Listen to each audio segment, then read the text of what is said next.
Chez UPS, nous livrons ce qui compte. Pour que vos expéditions à l'international se déroulent le mieux possible, il est essentiel de bien remplir vos factures commerciales. Bonjour et bienvenue dans ce tutoriel sur les factures commerciales à l'export. Je suis Valentin Lebelour-Châtelier, spécialiste en formation douane au sein d'UPS France et je vais vous accompagner tout au long de cette vidéo. Une facture commerciale est LE document d'exportation propre à chaque transaction. En effet, elle va accompagner le colis jusqu'à sa destination finale et servir de base pour la future déclaration import. En remplissant correctement cette facture, vous mettez toutes les chances de votre côté pour que votre colis arrive dans les temps et évitez que vos colis soient bloqués. Alors voyons ensemble les éléments clés à faire figurer sur ce fameux document. Il existe deux types de factures, en fonction de la nature de votre transaction. La facture pro forma, qui s'apparente à un devis, est utilisée dans le cas où il n'existe aucune transaction commerciale entre un vendeur et un acheteur, comme lors d'un envoi de cadeaux ou d'échantillons. A l'inverse, la facture commerciale est un contrat de vente, où il existe une transaction entre un vendeur et un acheteur. Quel que soit le type de facture, elles doivent contenir des informations essentielles pour le dédouanement de vos marchandises, pour permettre de calculer les droits de douane et autres taxes. Pour rappel, veillez à bien fournir un original de la facture et 2 copies à placer sur le colis. Voici un modèle standard de facture. Elle est composée de plusieurs parties que nous allons découvrir ensemble. Dans la partie 2, vous devez indiquer votre numéro d'identification fiscale et votre numéro EORI, ainsi que vos informations de contact, comme votre adresse et votre numéro de téléphone. Ainsi, si nous devons vous contacter au moment du dédouanement, cela nous fera gagner du temps. L'absence du numéro de TVA ou de ORI peut entraîner des retards, car ces informations sont obligatoires pour le dédouanement. Passons maintenant à la partie détail de l'envoi. Le numéro de suivi est le numéro qui apparaît sur votre bordereau d'expédition UPS. Sachez également qu'un numéro de facture est obligatoire pour que le document soit valide auprès de l'administration française.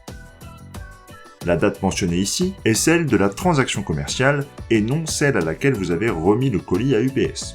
Pour la suite, indiquez simplement le numéro de commande associé ainsi que l'incoterm utilisé pour la transaction en vous basant sur la dernière version des incoterms publiée par la Chambre de commerce internationale. N'oubliez pas de faire apparaître la raison de l'exportation, car dans certains cas, l'importateur peut bénéficier d'une franchise douanière. En ce qui concerne la partie destinataire, vous devez indiquer ses coordonnées. Sur ce point, soyez le plus précis possible. Alors que dans la partie information sur l'acheteur, on vous demandera les coordonnées du payeur. Il est important de bien faire la distinction entre la partie destinataire et la partie information sur l'acheteur, car le destinataire n'est pas forcément le payeur. La partie information sur le colis contient des informations détaillées comme la nature des marchandises, le nombre d'unités, la façon dont ces unités sont conditionnées, la valeur unitaire de chaque produit, ainsi que la valeur totale de l'envoi. La nomenclature choisie pour identifier votre produit doit venir en complément d'une description concise mais complète des marchandises, qu'il s'agisse de leur composition ou de leur usage. Sur ce point, soyez le plus précis possible. Utilisez le champ « Remarques supplémentaires » pour toute information complémentaire. La partie suivante est particulière car elle n'est utilisée que dans certains cas. Par exemple, lorsqu'une licence, une autorisation ou encore une déclaration d'origine est requise. Dans ce genre de cas, vous devez remplir la partie « Déclaration » puis indiquer votre nom, la date et signer. Enfin, la dernière partie, coût final ou valeur finale, est un résumé des différentes valeurs indiquées sur votre facture.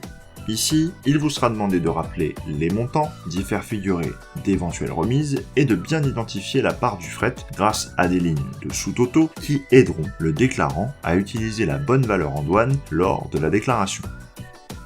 Plus les informations sont claires, moins il risque d'y avoir d'erreurs sur la déclaration en douane. Vous devrez également bien indiquer la devise utilisée pour que le bon taux de change s'applique. Ne perdez pas de vue l'objectif des déclarants en douane qui doivent agir avec rapidité et précision pour respecter les délais de livraison. Les informations claires et complètes sont essentielles pour assurer le bon déroulement de vos expéditions. Merci de votre attention et à bientôt sur notre réseau.